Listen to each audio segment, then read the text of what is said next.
Hello, my name is Noma Mguni. Today I'm going to talk about the key skills that you need in order for you to thrive during your PhD. First things first, one must be willing to read. You need to read a lot. But while you're reading, you must be learning as well in terms of writing techniques.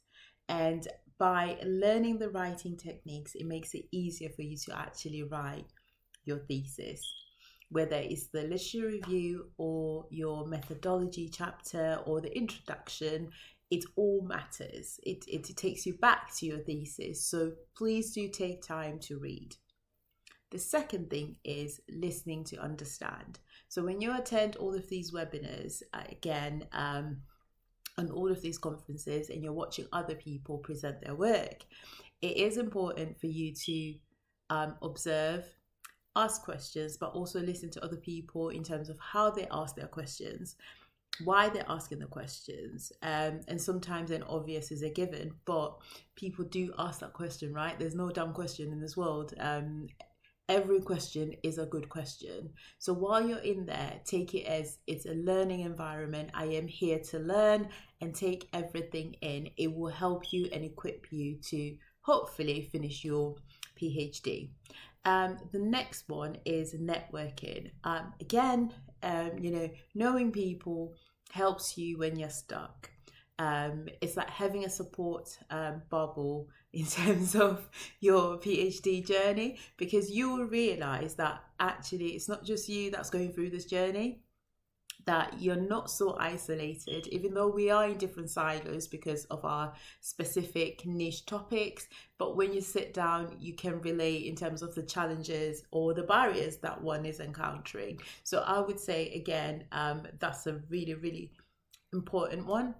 The next one is, again, when you're getting your feedback. I know sometimes it can be really, really painful, as other previous guests have mentioned, that, they've seen their feedback and they're like, oh, right, what is this? So again, when you receive your feedback, one thing I've learned is to hide it and then look at it the next day and take it in, and then take time to reflect on what is actually being said, and not being emotional in terms of what I'm reading or what I've heard from my supervisors, and also family and friends. Should they read my work, listen to the questions that they're asking, because usually you think you're being clear in terms of how you've articulated yourself in terms of writing, but actually you're all in your head because you know what you want to say, but it doesn't actually come across in that manner. So again, it's all developmental. You need the feedback in order for you to become the expert that you so desire to be. So I would say, take it with grace, and also be graceful towards yourself. Sometimes you think, okay, I'm done, and then you read that feedback, you're like, it just feels like it's never ending, like I'm just stuck. So by giving yourself that time, you're able to reflect, and also to understand what is being said, what is actually being said by your supervisors or your peers. The next one I would say is, learning to read your own work critically. By reading your own work critically, again, you'll be able to work on improvements by yourself instead of actually waiting for your supervisors to come back to you. It is a technique, and it is a skill that you will need as well if you want to review manuscripts. Because again, when you're reading, it's not about what's interesting. You have to think about, right, what is the contribution? What theory are they using? Are the citations okay? And in the world of AI, if you haven't been reading, let's say if it's your subject area or field, you'll be able to pick up the anomalies really quickly, because again, you will have that knowledge. So again, look after yourself in that sense. Read. And the other point to this is, make time to make memories and have fun, because Rome was not built in a day, And if you put so much pressure, you will break at some point. It's not an easy journey. I can attest to that. Maybe my journey is the toughest one of them all. Who knows, right? Can't say everyone's journey is tough, but I've had times whereby I'm like, I'm not sure about this, right? Who made me apply? Like, who told me to apply, right? Then I remember it was I had that conversation with myself, and I thought, this is great, this is brilliant, crack on, do it, and here we are. So what I'm trying to say is take a break, make memories, do something fun. So what Noma does is she will go for a hike, she'll try and cook something, doesn't mean she'll get it right, but she's tried, right? Do something that you enjoy, trying something new. Others tend to travel. Just find something that is unique to you. Maybe painting. I don't know what you like to do, but try something. Doing nothing is bad. Do something. Don't just sleep and get depressed. Speak to someone. And in the words of Dr. Busi, she said, who was a previous guest on PhD Hardtalk, she said she was having panic attacks, and she went to speak to everyone, and the response is quite alarming. Everyone's like, yeah, that's normal, man, we go through that every other day. It's just like, I went to hospital, I thought I was dying, and everyone's saying that's normal, these panic attacks, it's just a part of the journey. So again, having hobbies, hopefully that will eliminate some of the stress, the anxiety, whether it's writer's anxiety, communication anxiety, or whatever anxiety it is, or the stress. You just minimize the stress.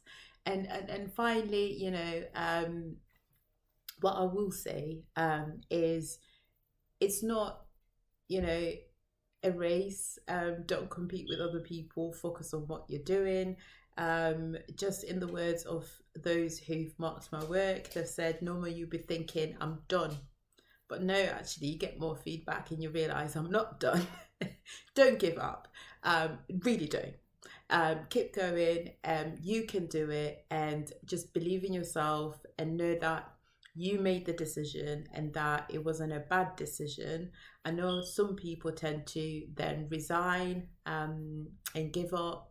I can't give guidance on that, but what I will say is, if you've started the journey and you do want to finish, take it as it comes, day by day, and give yourself grace, and be appreciative of all the wins, be appreciative of all the challenges, right? And you're probably thinking, how do you become appreciative of all the challenges? We'll figure it out. Can't tell you what to do. But yeah, try and see the good in the bad, even though you think it's bad. And sometimes when you reflect a year later, you'll be like, actually, it wasn't that bad. It was me who was not in the right frame of mind. And, sleep, make sure you rest, have a good diet, work out, if that's your thing. But mental health is key during this journey, because again, it's an isolated one, but you become the expert at the end. So it is worthwhile, and it's worth the effort. And in terms of PhD Hardtalk, if you want to hear guidance, and you're interested in applying for a PhD, for example, please ensure that you do subscribe and that you watch the content. There's so much that has been shared in terms of this YouTube channel. I've learned a lot as well from the previous guests that have been on, whereby maybe I was feeling a bit stuck and someone says something, I'm like, oh, actually that's a good idea. And also we've had people who've left academia, have come back, others have gone to industry and they're like, life is amazing. I've got a work-life balance. So there's so much guidance from everyone that's been on this channel. So thank you to all the previous guests. PhD Hardtalk wouldn't be PhD Hardtalk without all of you, and to everybody else that has subscribed on YouTube. I appreciate you, and thank you again for commenting, for liking, resharing. And I'm looking forward to the next few chapters with PhD Hardtalk. And have a lovely summer. I think all of us are gearing up now for summer. So I want to say thank you, have fun, and make memories. And I will see you in series 8. So I'm already preparing for series 8. I don't know what's coming. I haven't planned that far. This is the first year where I'm unsure of what I want to do in the next series. So in the next few episodes that will come up after this video, if you have any ideas, do share, and we'll work on improvement and hopefully delivery. Maybe the delivery is poor, who knows, right? So do share. But thank you again from Noma Mguni. Hashtag project dissemination to the world, and hashtag sustainable knowledge to the world. And don't forget to subscribe if you haven't subscribed already.